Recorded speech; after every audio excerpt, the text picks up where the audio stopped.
Praise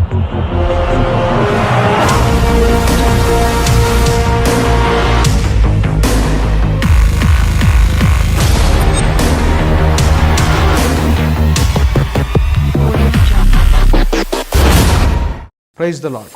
ప్రియులారా, Bible in depth అనేటువంటి ఈ కార్యక్రమం ద్వారా మిమ్మలను కలుసుకున్నట్లో నేను నిజంగా సంతోషిస్తూ ఉన్నాను. ఇది దేవుని యొక్క మహాకృపను బట్టి ఈ యొక్క కార్యక్రమం చేయటానికి దేవుడు మాకు అనుగ్రహించినటువంటి కృపను బట్టి దేవునికి వందనాలు తెలియజేస్తూ ఉన్నాను. మరి ఈ యొక్క కార్యక్రమంలో బైబిల్లోని కొన్ని సత్యములను, బైబిల్లో ఉన్నటువంటి కొన్ని మర్మములను మనము తెలుసుకుందాం. బైబిల్ అనేటువంటిది మన క్రైస్తవులకి మాన్యువల్ ఫర్ లైఫ్, అనగా మన జీవితానికి కావలసినటువంటి అన్ని విషయాలు అందులో దాగి ఉన్నాయి.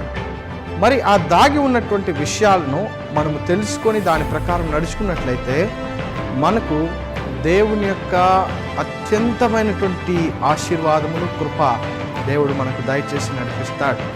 మరి ఈ బైబిల్ అనగా దేవుడు మన కొరకు ఇచ్చినటువంటి ఒక గ్రంథము. ఆది కాండము నుండి ప్రకటన వరకు 66 పుస్తకములు ఉన్నాయి. ఈ 66 పుస్తకాల్లో కూడా మన కొరకే మన జీవిత సత్యాలను తెలియజేసేటువంటి ఒక గ్రంథముగా అది ఉన్నది. మరి ఇందులోని అనేకమైనటువంటి ప్రసంగాలు మనం వింటూ ఉంటాం, అనేకమైనటువంటి కార్యాలు మనము అందులో నుండి మనం చదువుతూ ఉంటాం.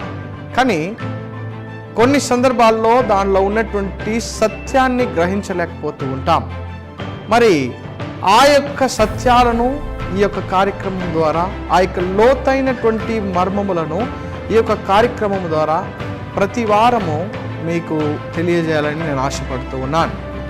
మరి దేవుడిచ్చినటువంటి జ్ఞానముతో, దేవుడు నాకు అనుగ్రహించినటువంటి ఈ తాళంతును మీ కొరకు నేను ఉపయోగించాలనుకుంటూ ఉన్నాను. ప్రార్థనతో, ఆయన పరిశుద్ధాత్మ శక్తితో. బైబిల్ మరి ఈ కాలంలో మనం చూసినట్లయితే ఎంత చిన్నదిగా చేయాలో అంత చిన్నదిగా కూడా మన వాళ్ళు దాన్ని రూపొందించారు. కానీ అందులో ఉన్నటువంటి విషయాలను ఒకసారి చూసినట్లయితే ఎంత గొప్ప విషయాలు, మరి ఎంత లోతైనటువంటి విషయాలు, అన్ని కాలాలకు అనుగుణమైనటువంటి విషయాలు, అన్ని కాలాలకు సరిపడేటువంటి విషయాలు. అంత మాత్రము కాదు, జీవిత కాలమంతా దానిని చదివి దానిని నేర్చుకుంటే కూడా దాన్ని పూర్తిగా గ్రహించలేకపోతాం.